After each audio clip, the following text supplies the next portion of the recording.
All right, we are back with Dr. Andrew Payne as we continue our look at Soren Kierkegaard's classic work, Fear and Trembling.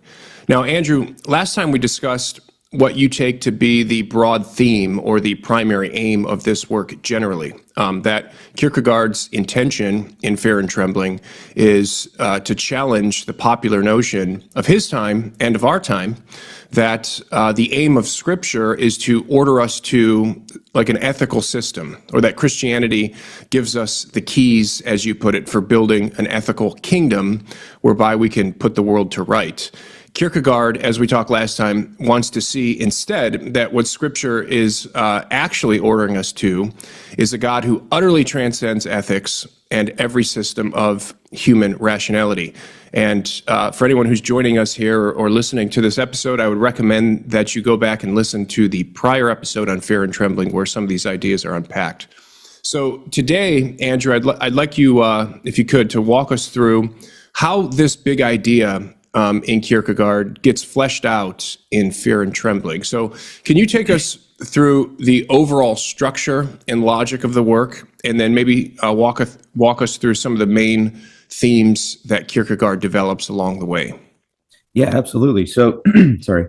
So you've mentioned before that there's a little bit of a difficulty when you read Kierkegaard, that it doesn't always just flow like an argument where it's just proposition A is put forward and then proposition B, and then we link those two together, maybe get proposition C. It's nothing like that ever happens, right? There's no syllogism or anything like that. So what you encounter is from the very start kind of jarring. The book opens up with one of my favorite sections in any of his writings. It starts off with just this whole thing about if the human being did not have an eternal consciousness, if underlying everything there were only a wild fermenting power, the writhing and dark passions produced everything both great and inconsequential, what would life be but despair? And that's an incredibly important section to the book, but he seemingly just jettisons it and moves away from it into this just new section without even letting the reader know that things are getting ready to change. And so to go back to that opening section, it is worth reading, I think. And so I'm gonna read it here, but it doesn't immediately link to the next section, but I'll try to make it clear how this goes together. So Kierkegaard opens the book by writing that if a human being did not have an eternal consciousness, if underlying everything there were only a wild fermenting power that writhing in dark passions produced everything, be it significant or insignificant, if a vast, never appeased emptiness hid beneath everything, what would life be but despair? If such were the situation, if there were no sacred bond that knit humankind together, if one generation emerged after another like the forest foliage, if one generation succeeded another like the birds singing in the forest, if a generation passed through the world as a ship through the sea, as a wind through the desert, an unthinking and unproductive performance, if an eternal oblivion, perpetually hungry, lurking for its prey, there were no power strong enough to wrench it away from it, how empty and devoid of consolation life would be. So, a lot of existential yearning in that, right? Yeah. That's page, I think, 14 or 15 of the Penguin edition. My favorite translation is actually Alistair Hannay's translation, which is this version of the Penguin instead of the Princeton. Sorry, I think I said Penguin. But anyway, the passage here is great, but he immediately then turns around and says, for precisely this reason, that it would be so despairing, it cannot be. Right. And so he then moves on to consider the hero and the poet. Now, what in the world is going on? How do you just open up with just a blurb like that and then immediately go into that? But that's not the case. Now let's talk about heroes and poets. Right. And so you can kind of hopefully abstract that there's a concern with meaninglessness, right? There's that broad existential sense of meaninglessness. And so the contrast is going to be that he opens up by saying that we are constantly afraid of the oblivion of the meaninglessness of our acts. And so then he turns around and says, so how do you achieve greatness? How do you achieve glory? How do you achieve meaning? And of course, every ethical system, no matter what it's really going to claim on the surface, is still in some sense getting after both meaningful action and great action, like qualifications for making someone great. You could point to even like the humility of somebody like a Mother Teresa kind of figure, right? And you could say, well, she wasn't great because she went out and conquered kingdoms. Yeah, but there's in the 20th and 21st centuries and so forth, there's plenty of people who can try to achieve greatness by precisely taking a humble path, right? Think about the big ethical figures that everybody cites, your Gandhis and your Martin Luther King Jr.'s and your Mother Teresa's and so forth, right? None of these people were great conquerors. They were always some kind of wise figure who, in Gandhi's case, quite literally, denied himself many of life's basic comforts. There's a kind of humility that defined what they did, at least, in general. So the thing is, though, what we're looking at then is this, I guess, telos, this orienting telos for ethical action, greatness of some sort, the kind of greatness that produces the world that we would want to live in, and that good actions are sort of linked to as their ultimate goal. And so a great person would be somebody who greatly succeeds in bringing about this kind of a world. And so Kierkegaard then moves into, he says, well, thank goodness that our lives aren't meaningless. Thank goodness that our actions aren't meaningless. So given that they're not, now he moves into the hero and the poet and discussing these two. And the hero we can kind of take as being the person who is great, and the poet is the one who tells us how he's great. And so the hero is the man of action, the man that does things. The poet is the man of speech, the man that tells us about what makes the hero great. And Kierkegaard sets up what is essentially a dialectical movement between the two. And so by a dialectical movement, I mean roughly that the concept of the one kind of collapses into the concept of the other, and vice versa. That you can't really have either one of these standing on their own, that what they essentially do is not just support each other, but create each other. And so the poet looks at the hero as that ideal after which he's going to poeticize, right? And so the greatness of the hero inspires the poet, and the poet writes about it and turns it into these great works. And that's how the hero becomes immortalized, through the word of the poet. You can think about the great hero, the greatest of the Greek heroes, Achilles, right? He's immortalized by the poet Homer. And in this, if we did not have Homer's poem, then we would not have the heroism of Achilles recorded for us, right? We wouldn't know the guy very much at all. Possibly we wouldn't know him at all, right? And so the hero necessitates the poet then also telling about his greatness. So the greatness of the hero is immortalized by this poet, but the poet has nothing to write about if there's no hero. So both of them necessitate each other. They kind of collapse into each other, and you don't have one without the other. And so the poet kind of is the guy that comes along and is the man of speech, has to, in a sense, poeticize, but also tell us what makes the great man great, right? And this is an important part that's going to show up later in the book. But the poet sort of has three modes of making sense of things, right? And Kierkegaard talks about the three forms that make people great. And he talks about this in terms of love and in terms of, I wrote these down. Let's see, love, expectancy, and struggle, right? And we can think of these in a fairly straightforward way. But I wanted to kind of give maybe a contemporary reader a little bit of a better hook, a little bit of a more intuitive hook. There's a new book by Jordan Peterson, that one. And you can think of the questions that he's raising at the opening of that book. What Peterson's known for is talking about, I hate to reduce him to this, but he kind of is a little bit of a self-help guy now, right? Like he's how to really get a hold of your life and turn it into something meaningful, right? And so in a sense, if we're talking about this story of how to get a hold of your life and turn it into something meaningful, he does have a section in here. It starts on page 308, I think, on the story of Abraham and Isaac. But he opens up by saying that God is the call to adventure. It's sort of a line he's been using a bit lately, that God is understood as ultimately the orienting call to adventure, and also the one who is this ultimate principle of meaning in the cosmos. And that language is kind of intuitive to a lot of Christians today. The call to adventure might be a bit much, but the point is, if you think of adventure as the life carving out meaning from this world, essentially, then that's kind of what you're getting at, right? And so if you're struggling with the world, trying to achieve greatness, Kierkegaard writes, well, there's three ways, right? You could say that, let's start with love, right? And you could say that he who loves himself became great by virtue of himself. That's the first attempt that he gives, right? Well, so here greatness would be sort of like, you can think of a person just living to produce uh, a hedonistic life, or it could even just be a selfish life, just in general. You can achieve a kind of greatness here, right? You can think of perhaps like a bodybuilder, for example, right? The glory of the bodybuilder is, who's winning some shows and so forth, is a kind of glory, right?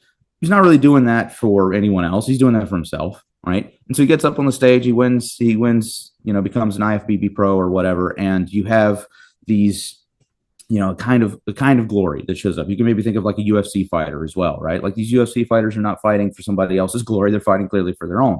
And you can have figures like Conor McGregor that show up and they're just awesome to watch. They're a ton of fun, but let's face it, he's fighting for himself, right?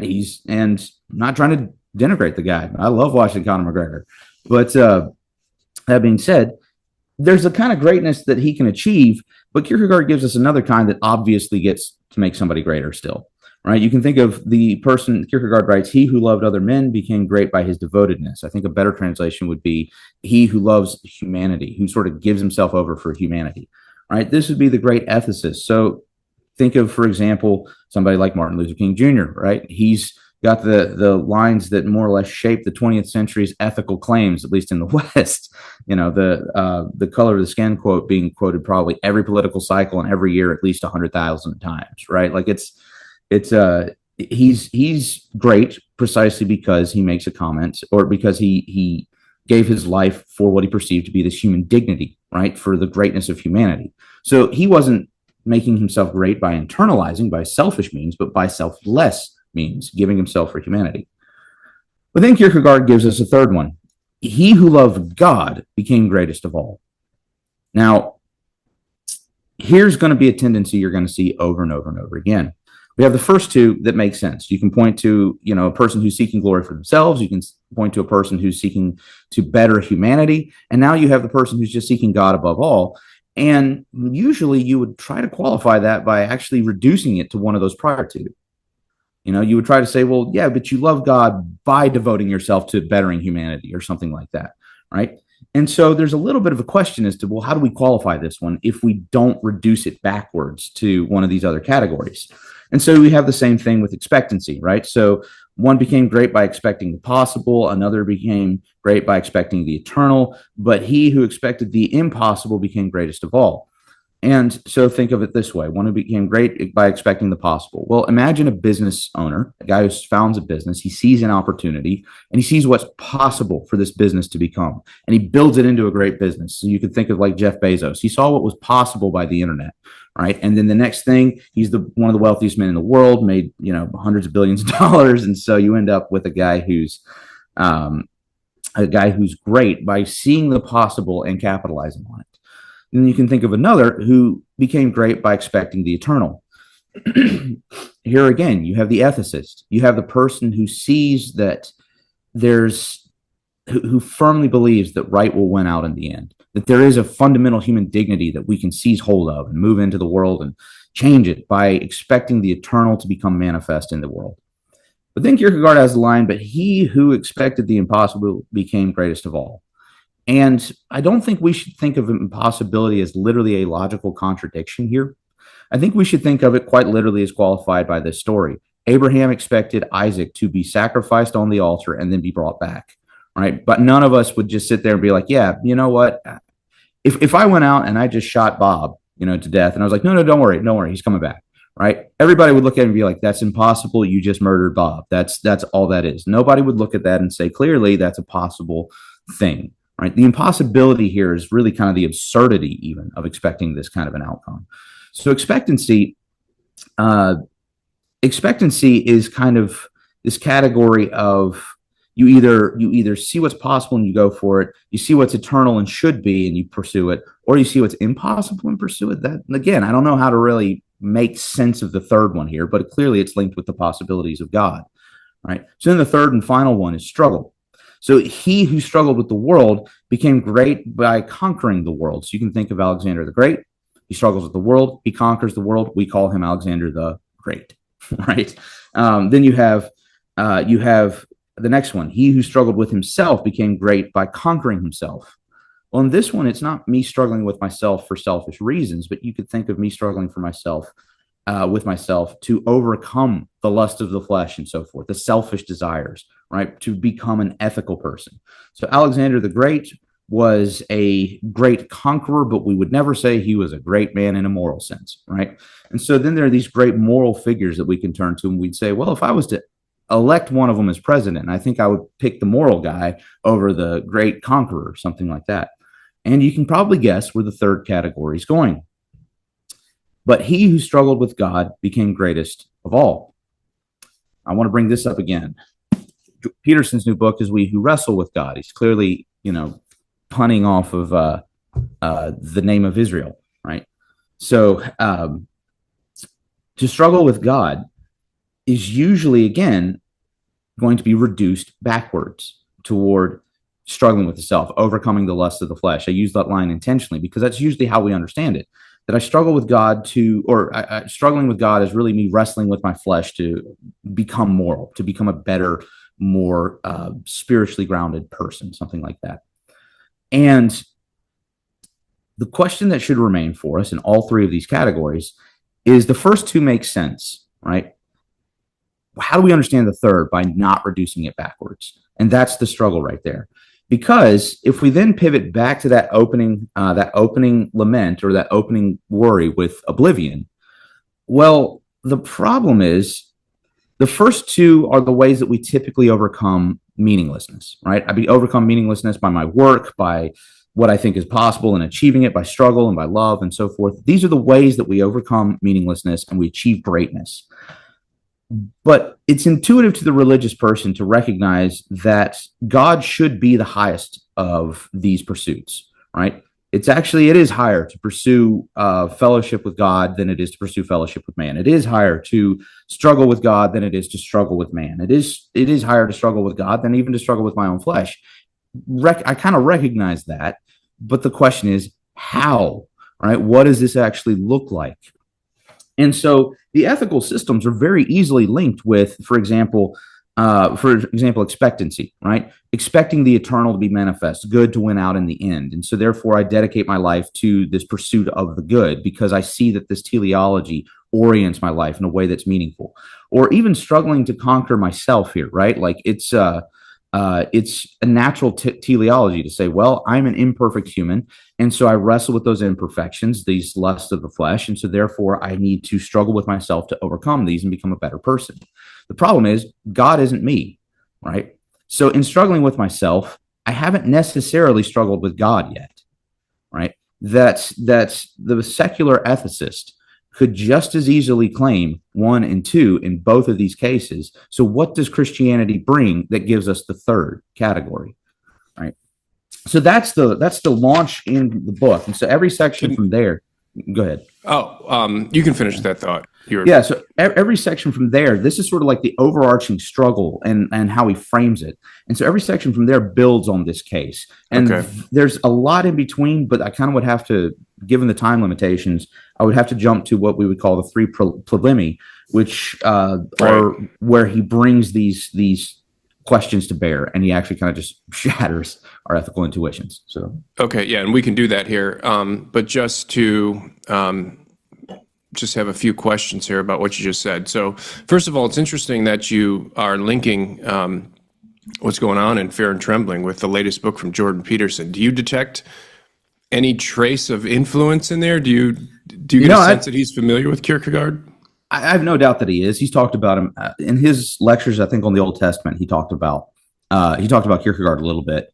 But there's another lecture course he has up on his YouTube channel that he did. So I know that he's familiar with him. I don't know that he would by any stretch purport to be a Kierkegaard scholar. I'm bringing up Peterson here actually as a bit of a foil. And I know the last thing in the world I really want to be is a Peterson critic because he's got too many of those as is. I think he's done a lot of great things. So I don't want to be a Peterson critic, but I do bring him up because he is a very important and influential figure right now, especially he's having an interesting influence on Christianity. And I think there's an article I read, I think it was from The Independent, where he was being interviewed and he was asked about his book. And he didn't state it this way, but he laid out his hermeneutic principle that guided the book. And I think it's an important principle because it kind of shapes how the evangelical mind is oriented. And I think a lot of even beyond the evangelical mind, how a lot of just Christianity in general is oriented. And he stated very bluntly that the book's point is to show us that the Bible is about us and that we should see ourselves in every single one of these characters. And so in that, God being the call to adventure there, and God has a lot more qualifications in that. He actually has some really, given that starting point on who God is, he has some surprisingly insightful claims about God, and a number of which link up in a surprising way with classical theism even. But the thing is, I was not expecting that, but the thing is, God is still sort of this call to adventure that's still helping me develop me toward my better teleology. And so he would, at the highest in the Kierkegaardian vocabulary, he would at the highest point be an ethicist, right? And so this is then, I think that book is a perfect example of what happens if Christianity is reduced to an ethic. Because in that sense, it's full of wisdom. It's full of great insights. Yeah. But I think it utterly misses what the Bible is about. Yeah. So.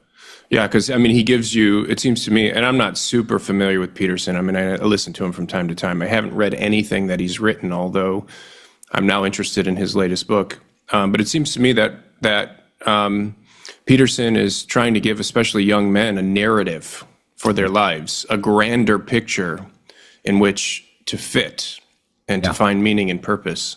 And to stave off oblivion. So in that opening section, right? In that opening section, if there were no eternal consciousness, well, he's saying there is an eternal consciousness, and here's how we achieve its self-actualization in our lives. Yeah. And so he's situating us right in the same spot. And in a past episode, we talked about how Kierkegaard is widely considered to be the father of existentialism. And in that first passage that you read from Fear and Trembling, you can get a feel for why so many of the later existentialists were influenced by Kierkegaard, because he puts expression to this existential longing inside of us, and he does a great job in this book. So what you've been saying about the different progression of what makes a hero or a good man, or these categories seems to me that they're just kind of fleshing out the three stages that Kierkegaard is famous for articulating: the aesthetic, the ethical, and the religious. Yeah. Okay, and we talked about those in a past episode as well.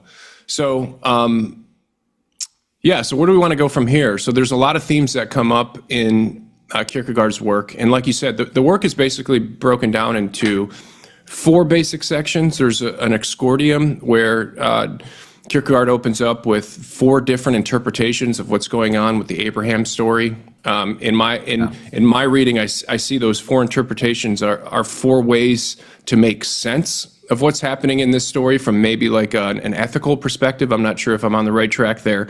And then he has these sections that are variously named, but I've seen them called problema. So there's three problemas, and do you want to just walk through these, or how do you want to proceed? So in terms of the problemi, it's that's just the Latin for problem, right? So it's the three problems for the ethicist, if you will, to work through. Now, the reason why there's those four exordiums is each one of these is an attempt to try to poeticize what Abraham did.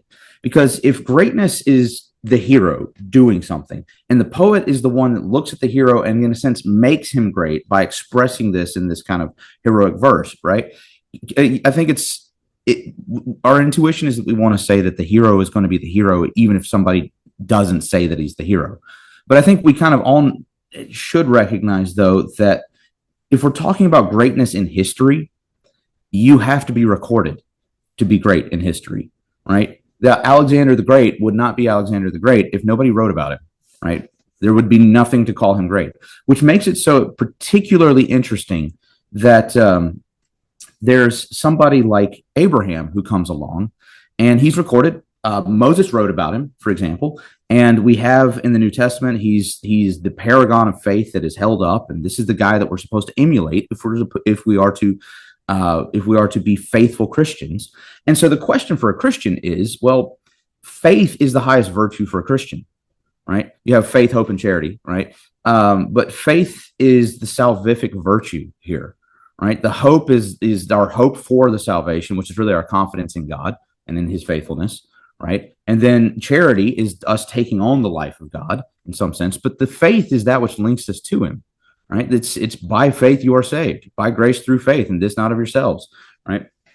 And so then if Abraham is held aloft as this figure, this central figure that exemplifies this critical and essential Christian virtue, and we also assume that this Christian life is linked to the ethical life, then that means that faith should be the virtue that we focus on in order to figure out how Christianity orients us ethically. And that's where that sort of like in that speech from Hamlet, right?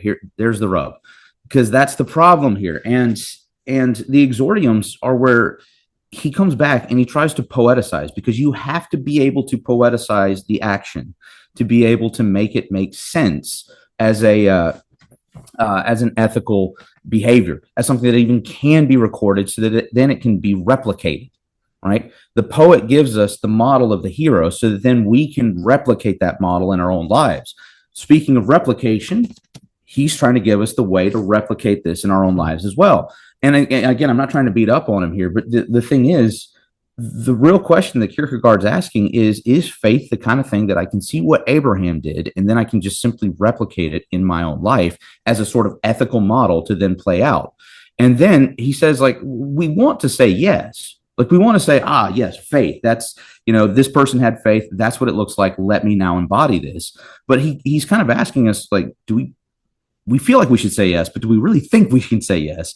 Because this guy was literally called to go sacrifice his son, and he expected his son to come back from the dead, right? Like, do you really think that that's the ethical model that you are going to exemplify, that any of us are going to exemplify? So he's got this section, I think 2 or 3 times he says, imagine reading this in the papers. What would the papers say if somebody went out and did anything like this today?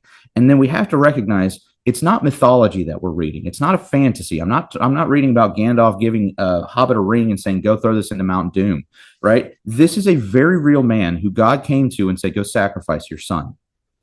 And, Peterson actually brings this out very well in his book, where he says, this would actually be God violating, I think it's page 309, 310, something like that, that it basically, no good parent would do this. Yeah. How can God, who purports to stand for what is highest, to be more accurately that which is the highest, demands such an apparently unholy thing, right? This is our highest ethic. And the being who represents the highest good then comes to us and says, violate all ethical norms.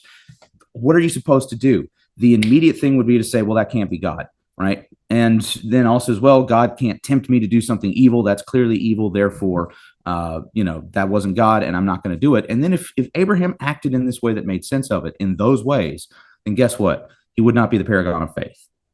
And so these ways of these exordiums, where he's trying to make sense of the story of Abraham, always do one thing in particular: they change the story of Abraham.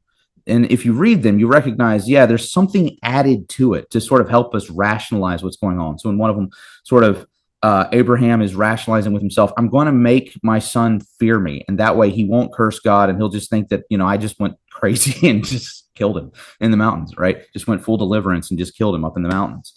And the thing is, we all know that that's not what happened. But that is the tendency that so many of us bring to these stories. We add some element. There's a verse or a passage that we don't like, or maybe we won't even say we don't like it. It just doesn't make sense to us, or it doesn't reach the teleological ethical goals that we have, or that we want, or we think we should have. And so we add some element to just change the passage entirely, so that we can, or to give it its proper context, so that then we can contextualize away what it clearly just said. And so Kierkegaard is showing the poet doing that, and he's showing, therefore, that the poet is failing in some sense to truly grasp Abraham. And that's the thing. The hero is great in an ethical sense. The poet, the hero could be great in a aesthetic sense as well, right? I guess Achilles would be more of an aesthetically great hero than he would be a nobly great hero. In fact, a little bit of a digression. I would argue that if you read something like the Iliad, Achilles' greatness is actually kind of ironic because he is in violation of the cosmic order the whole time, and so the poeticizing of him there is showing the hero finally being brought back on track, and that's how he becomes the great hero. Kierkegaard, interestingly enough, in this book, points to Agamemnon from the Iliad having to sacrifice his daughter, which is another interesting question. But the point being, in all of these, we have to be able to poeticize it, and the poeticization is going to fall short because these characters don't fit it. And so we need a third term. We have our poet, we have our hero, and Abraham, if he's a hero, we don't know how to make him a hero, and he can't be a hero because there's no poet that can poeticize about him to make him the hero that we need. And so there seems to need to be a third category, and that's where you get your knight of faith that Kierkegaard introduces. The knight of faith is somebody who he's not reducible to heroism. In fact, in some ways, he would be reducible to looking like a monster. Think about Abraham sacrificing Isaac, right? And so he's also, by extension, somebody that the poet cannot poeticize about, right? And so that's what's going on with those exordiums, and that's also what's going on with the problemi.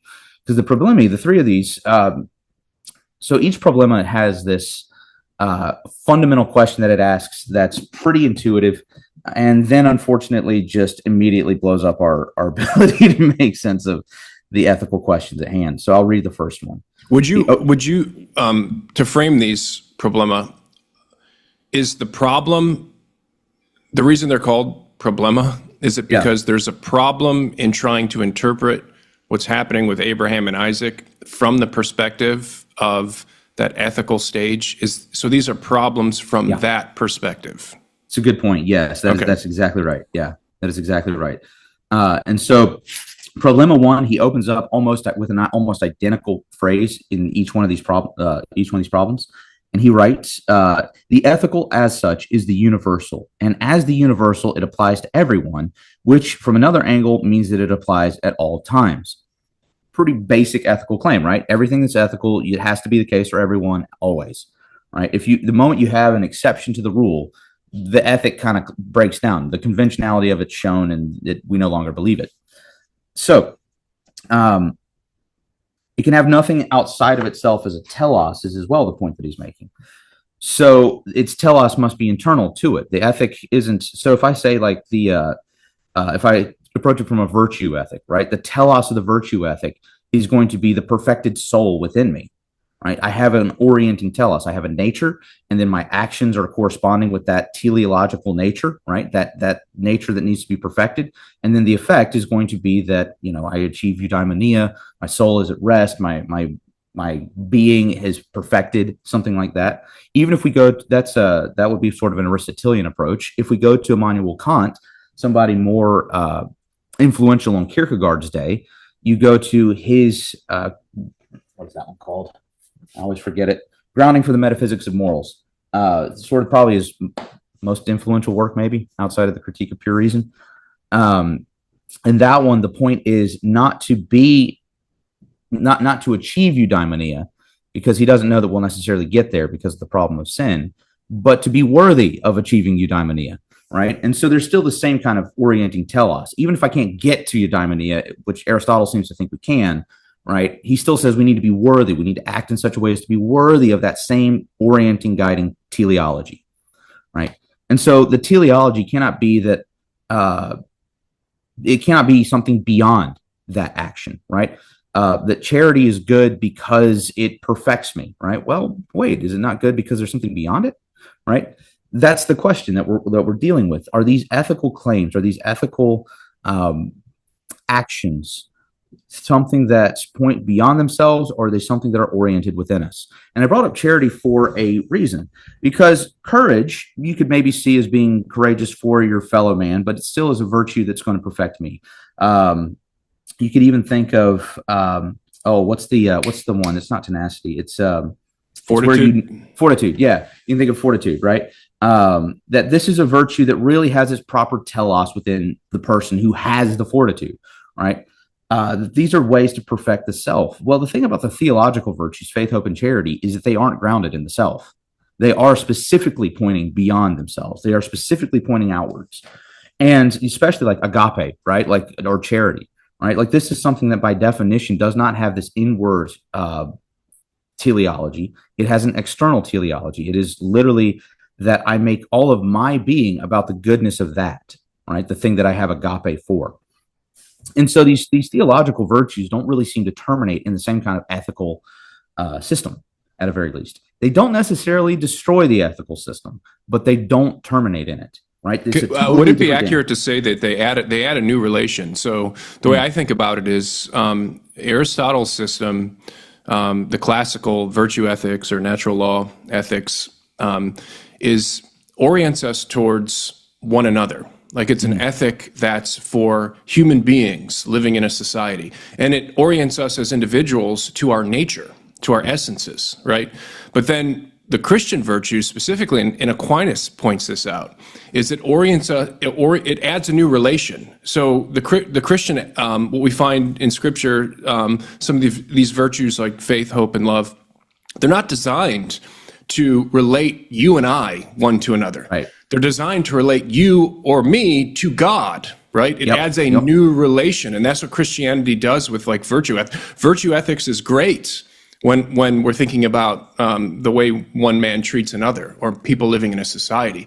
But there is yet a higher relation that Aristotle leaves out, and that is the most important primary relation, and that's the relation of a man to his creator, a creature to God, right? And Aquinas does just a great job of just laying this over the entire virtue ethics of Aristotle. So anyway. Absolutely. And I think I've mentioned this before, but you mentioned Aquinas, but another great theologian we should mention here is Martin Luther, because we got to keep in mind that Kierkegaard, as a Lutheran, is going to be very familiar with this distinction from Luther between the coram mundo and the coram deo. And so coram mundo translates to before the world, and then the or in the sight of the world, and then the coram deo is in the sight of God, before God. And so we have two ways to assess the individual, as you just pointed out. There's the virtue ethic that could orient us, me to you, me to my fellow man kind of deal, right? There's the virtue ethic, which is the coram mundo ethic. It's the ethic which has its telos, its terminus, in the world, in this sort of perfected world that we're going to, or perfected self in the world, that ethics is properly managing. But there's a totally different relation that matters, that changes everything, right? There's the relation of man to God, which is the coram deo, which is an entirely salvific one. This is faith, and this not of yourselves, lest any man can boast, right? That's completely negates. It requires grace. Yeah, exactly. And so therefore, you can't sustain an ethic if you've just negated my work, right? Yeah. How is that supposed to function here, right? And so automatically we have a paradoxicality to these Christian virtues, these fundamental Christian virtues. And if you make these fundamental Christian virtues, and like, let's say now, given sometimes the argument is made that these three Christian virtues orient the other lesser virtues or the cardinal virtues and whatnot, right? But let's add that Christian addendum of, and this not of yourselves, lest any man can boast, to courage, right? Or fortitude, right? The ethic falls apart all of a sudden if I say courage, and this not of yourself, lest you can boast. But no, of course it's buck up and go, do the courageous deed, right? It has to be. And so the ethical system will fall apart entirely if you add that central Christian feature of the salvific narrative to it. And I would just say, for anyone listening, this also helps you understand the ethic of Christ. Some of his teachings, some of the things that he teaches are like, you think to yourself, this isn't possible in a human society.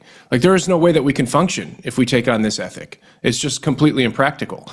But if you think about Christ coming, and he's primarily concerned not with humans living together in tranquility and peace, but rather he's concerned about you as an individual relating to your creator.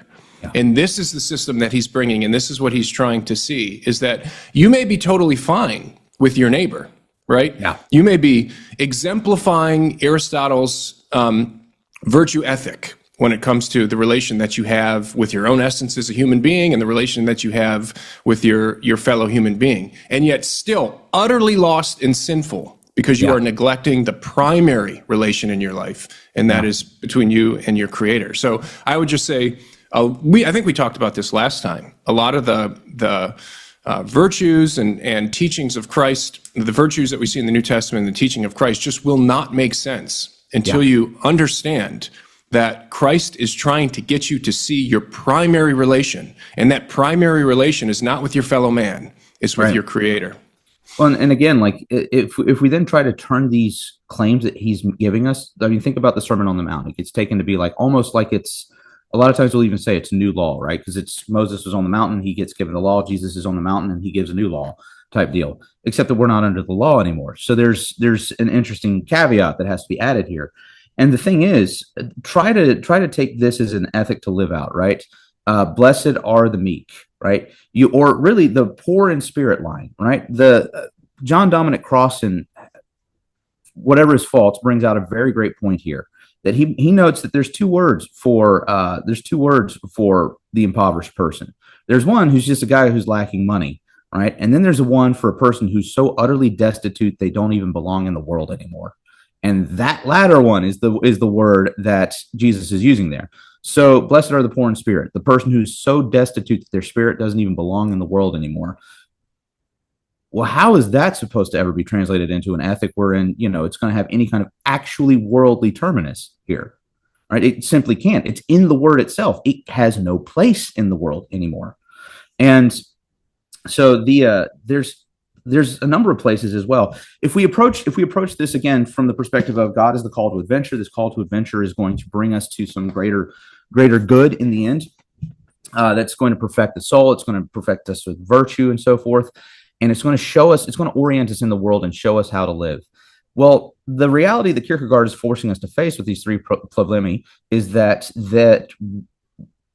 the call that God actually gives us will probably be more disorienting than orienting in the world, because it's a fallen world and we don't really properly belong in the fallen world. We belong united with our Creator. And so because of that, it'll have this disorienting effect, which means the poet is not going to be able to poeticize about the person who answers the call of God. And so think about Isaiah, right? Kierkegaard doesn't bring up Isaiah, but think about Isaiah, that God comes to him and he says, Isaiah, here's your task. Your task is to go to a people and preach to them, but I myself will harden their hearts, and they're going to get so upset with you, they're going to put you in a log and saw you in half, and you're going to fail. But generations from now, they'll read you and appreciate you, right? Like basically he's saying, like, Isaiah, here's your call to adventure. You will fail. Go, right? Like that doesn't work anymore. You can't just follow this and say, yeah, that's the life I want to replicate. That's how I'm going to find satisfaction in life. You really think that Isaiah felt fulfilled while he's preaching these people, knowing that God told him, I am going to harden their heart against you? Or Jeremiah. I think about Jeremiah sinking in the mire, in the well. He lived a life of turmoil and sacrifice and grief. Yeah. And yet this was his calling from God. And he knew it. Yeah. He knew he was going to face grief and sacrifice and mourning precisely because of what God called him to do. And I don't want to get into blasphemous territory here, but we also might bring up Jesus, right? Because if his goal was to transform the world, right? If his goal was actually, a lot of times there's the moment where he goes into the desert and the devil comes to him and offers him all the kingdoms of the world. And he essentially says, I'm not here for those, right? And he just rejects that and moves away. Now, there's a number of people nowadays that try to actually say, well, no, he was here for those. He just wasn't here for the devil's way to get those. And I think that that's not accurate even remotely. And so the thing is, if he was actually trying to accomplish, like, claiming these kingdoms for himself, yes, there is a kind of, I'm over here arguing for, it doesn't have to make sense. You don't have to be able to poeticize it.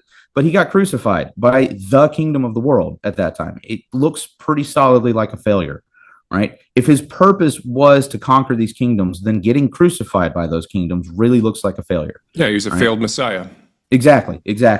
And so the obvious inference from that should be that, well, that wasn't what he came for, because he didn't fail, right? And so the thing is, there's this sense in which these biblical figures from the lowest of men to literally our creator, right, looks like something that shatters this ethical system of the ethical life lived out in the world will at least make us worthy of happiness, right? It looks like the world isn't the kind of place where that's actually ever going to be realized.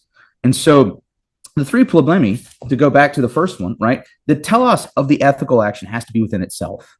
And this is a basic, it's actually kind of a natural law thesis right here.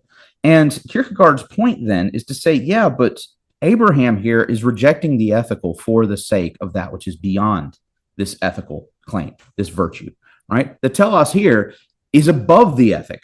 And so there you get the famous teleological suspension of the ethical, right? And what that's a really fun line that he's using, but what we have to recognize, if you're a natural law theorist, or even if you're a Kantian, you have to recognize that if the guiding principle of ethics is the telos, right, that we find the telos, we order our action to the telos, and that's how we know if it's good or bad. But when all of a sudden the telos gets placed outside of the ethical action, all of a sudden that means that the content, the very structure of the ethical action itself dissolves, right?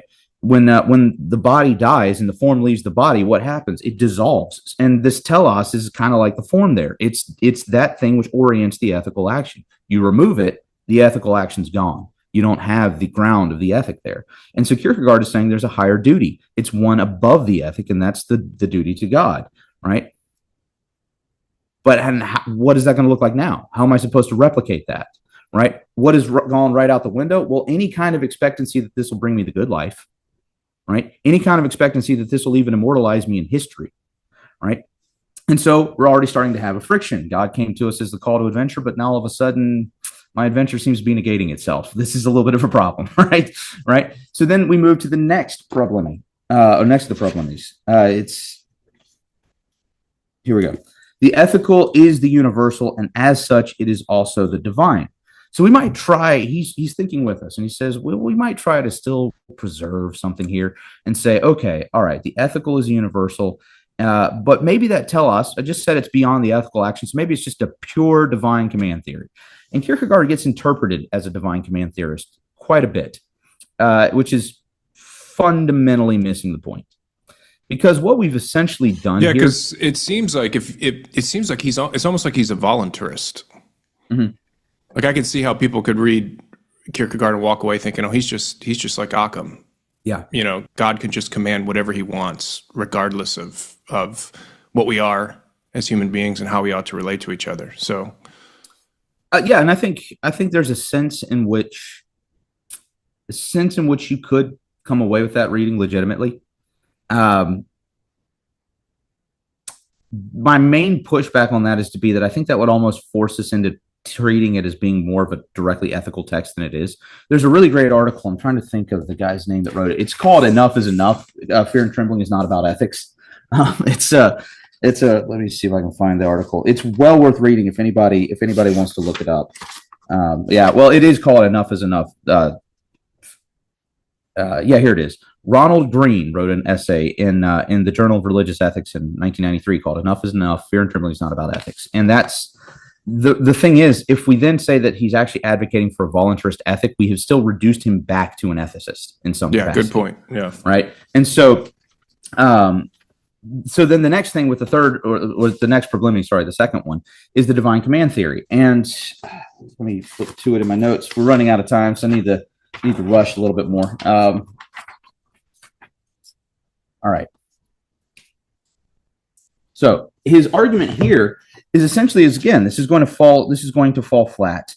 That there's this sense in which God ends up becoming just the exemplary of the ethical, right? And we could still somehow make sense of it if God is just telling us, even if we're going to be like a voluntarist kind of ethic, there still is going to be some sense in which you lay out the ethical principles of voluntarism and then you say, well, that's the model to replicate in some sense, right? Kierkegaard's point here, and he then brings this actually to kind of rush to the third one as well. He brings us to the four there, is that twofold. One, these categories just simply don't apply to Abraham. And two, language itself is starting to break down, right? So the first one, if we go to Agamemnon, the story of Agamemnon misunderstood God and was called to, Agamemnon violated his relationship with the gods. He is wrong before God, and therefore God tells him, make this sacrifice your own child, to be brought back under the ethical life, right? So you could say, okay, well, here's an example, an historical example of a parent being told to sacrifice the child to overcome the ethical failing that you were guilty of before. And Kierkegaard says, all right, that would be the ethical claim. That would be the way the ethicist would try to come back and rationalize this, to justify this, become the poet and poeticize this. And the problem is, Abraham just simply is not in that position, right? Abraham is not here in the wrong before God. In fact, it's in a way that he's in the right before God in this moment. He's doing what he should be doing, and this is sort of the final stage. Peterson does bring out this interesting point.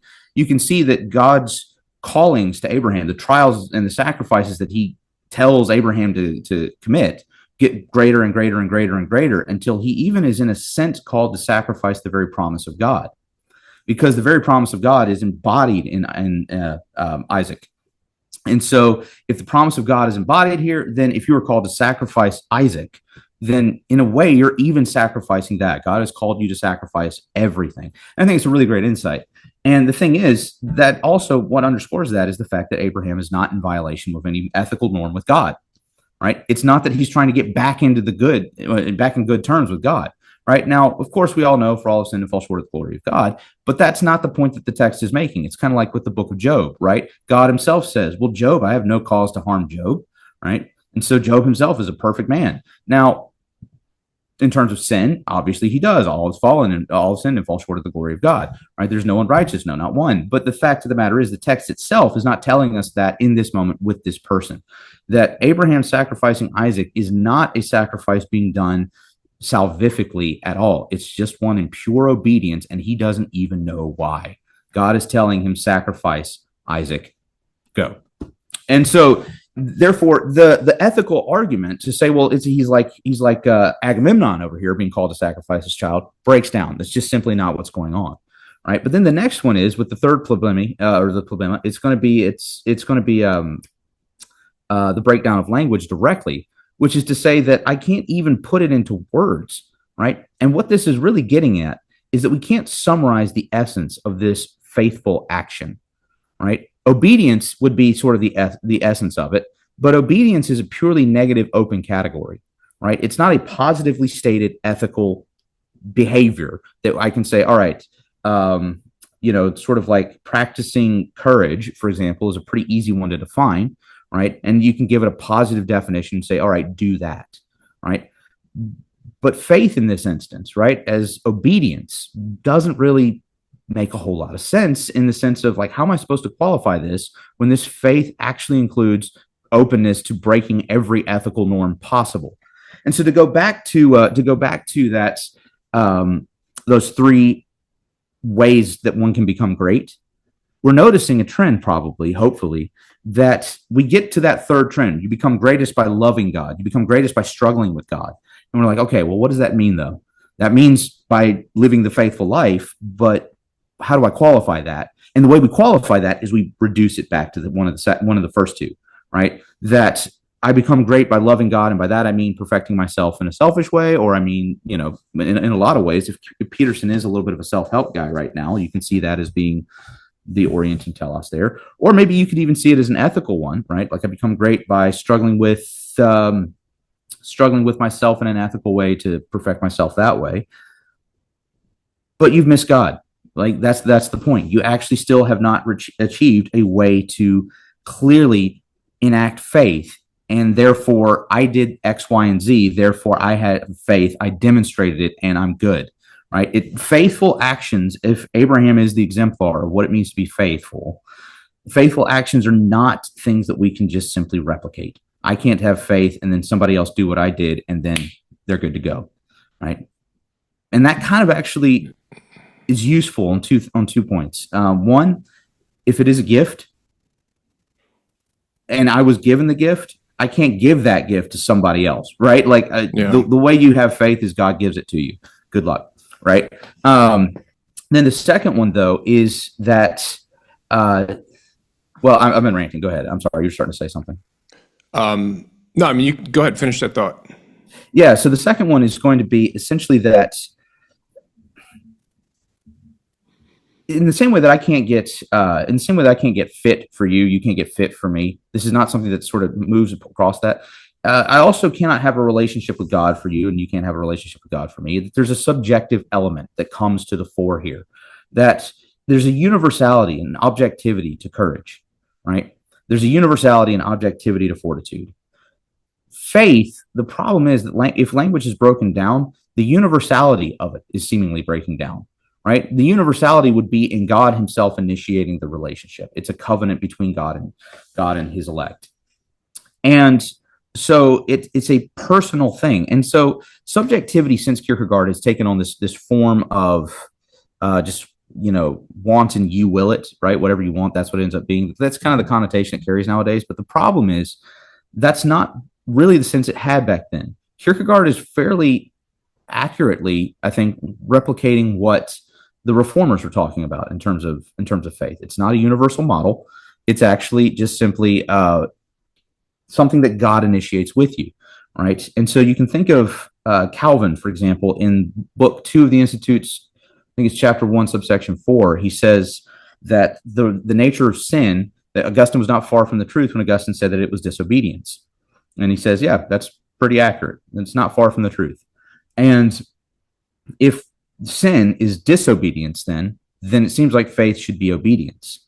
But if sin is not doing whatever God commands, if sin is being an antithesis or an antagonism to God, then faith is going to be in a proper relation. But if I can't establish that, and it's all in God, and God is ultimately mysterious, then I lose the capacity to even express a universal system whereby I might reestablish that and replicate it. It's just the simple consequence of God being the author of salvation.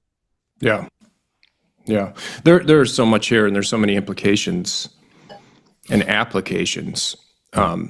You can, once you understand the socio-political religious environment in which Kierkegaard lived, a lot of what he says just makes a lot of sense. Because as we talked about when we were just introducing Kierkegaard at one of the earlier episodes, in his time, Christianity just became like the state religion.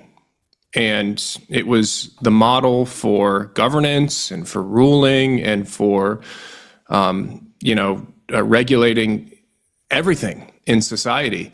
And so in Kierkegaard's own time, Christianity became a system. It became a system of ethics that was meant to, like you said before, put the world to rights, right?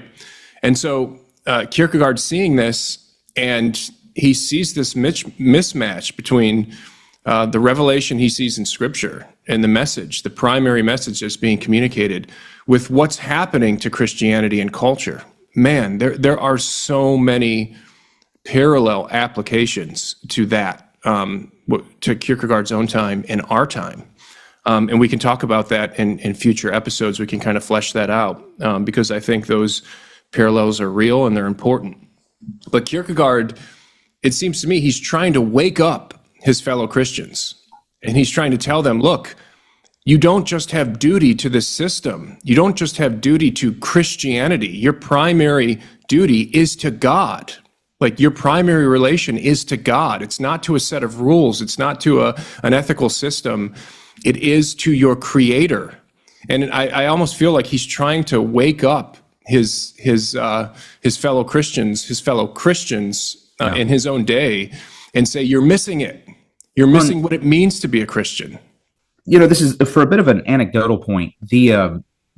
My dissertation largely takes this point from Kierkegaard, and it tries to apply it to Aquinas's ethic.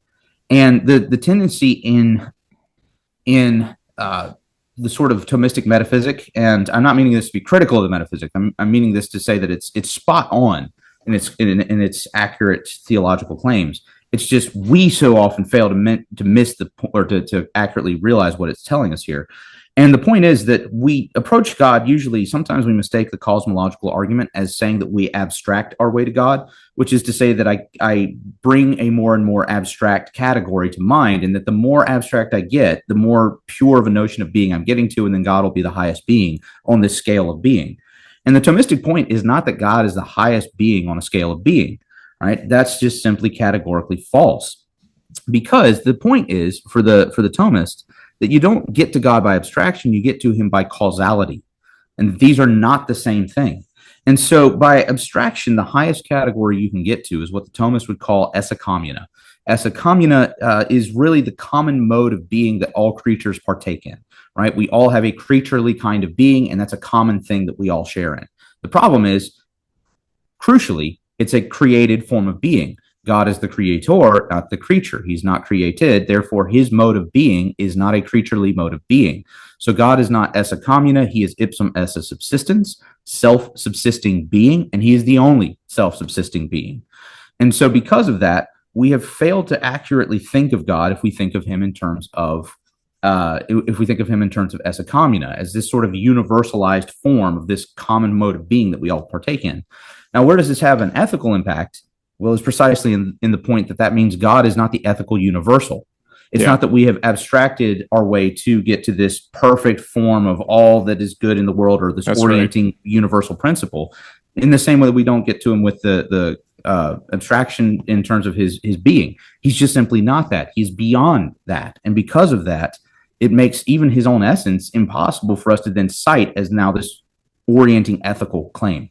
Yeah. So, I mean, all the Thomistic arguments, the classical arguments, they basically argue that you have this category, whether it be a category of changing things or contingent things, or a category of causes, and that we must, in order to account for this, in order to make it intelligible, we have to transcend these categories.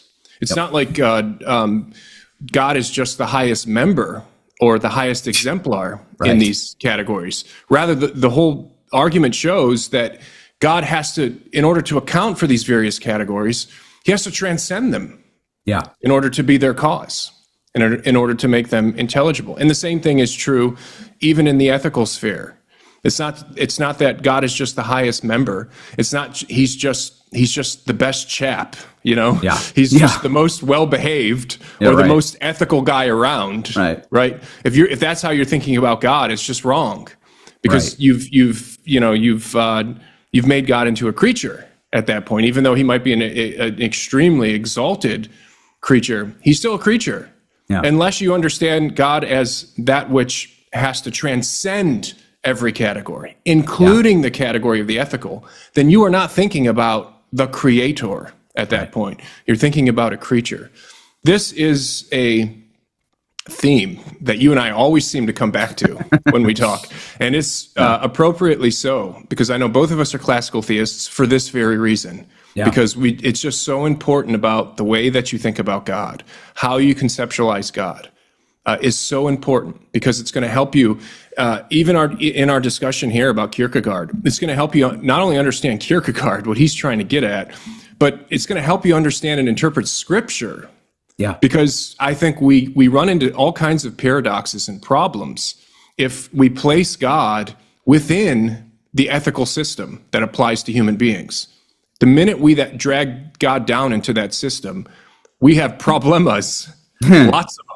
Problema plenty. Yeah. That's right. Yeah. So that's one thing that Kierkegaard helps you see, and he does it in a dramatic way. Yeah. And so much of Fear and Trembling is, I think, and correct me if I'm wrong, but I feel like he's trying to shock us. Yeah. In Fear and Trembling. Like he's trying to shock you. If you don't walk away shocked by some of the things, like that section where he's talking, and we didn't get into this, we don't have time to get into this, but the section where he talks about the teaching of Jesus, where you have to hate your father and your mother and your brother, you know, he wants to take that passage. He doesn't want to rationalize it. He wants to use it as a wrecking ball, you know, and drive it into you and shock you out of your complacency. Kierkegaard's concerned about your soul, you know, and there's something Christ-like in that. Because I don't think you can read Jesus's words in any way that aren't intended to be a wrecking ball there. If they don't wreck you, if they don't shock you, you haven't understood them. Right. And you can be, the whole point of Jesus' teaching is, look, you can be a good chap. Like I said before, you can be a good person, relatively speaking. You know, you can completely exemplify the Aristotelian ethic and yet still be radically lost because you are totally neglecting your primary purpose as a human being, the reason you are here, and that is to relate to your Creator. And so these words of Christ, these words of Kierkegaard, they're meant to shock you. Yeah. They're meant to wake you up to see that you're missing something significant and massive, and you're missing that which is most important in your life. You are neglecting the fundamental relation, the relation between you as a creature and God. The very relation, by the way, that makes you to be. Yeah. That which is most intimate with you is that which you are neglecting. Yeah. And that is a deep, significant point that he's making there. And like I said, it's one that you and I keep coming back to. And so anyway, Fear and Trembling. This is a great book. Highly recommend it. We've probably said enough, you think, about Fear and Trembling? Yeah, I think we can probably move on to another one of his books before.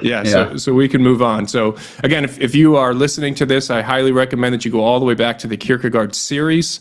Start from the beginning, where Andrew kind of gives us his biography and background and the socio-political, religious environment in which he lived. And if you approach this episode, starting with those ones, this one will probably make a lot more sense. So, Andrew, again, this has been fantastic. I appreciate your expertise in this. It comes through clearly. You are someone who has wrestled with Kierkegaard and his ideas, and you have a really good grasp of them. So I just appreciate it. Thank you.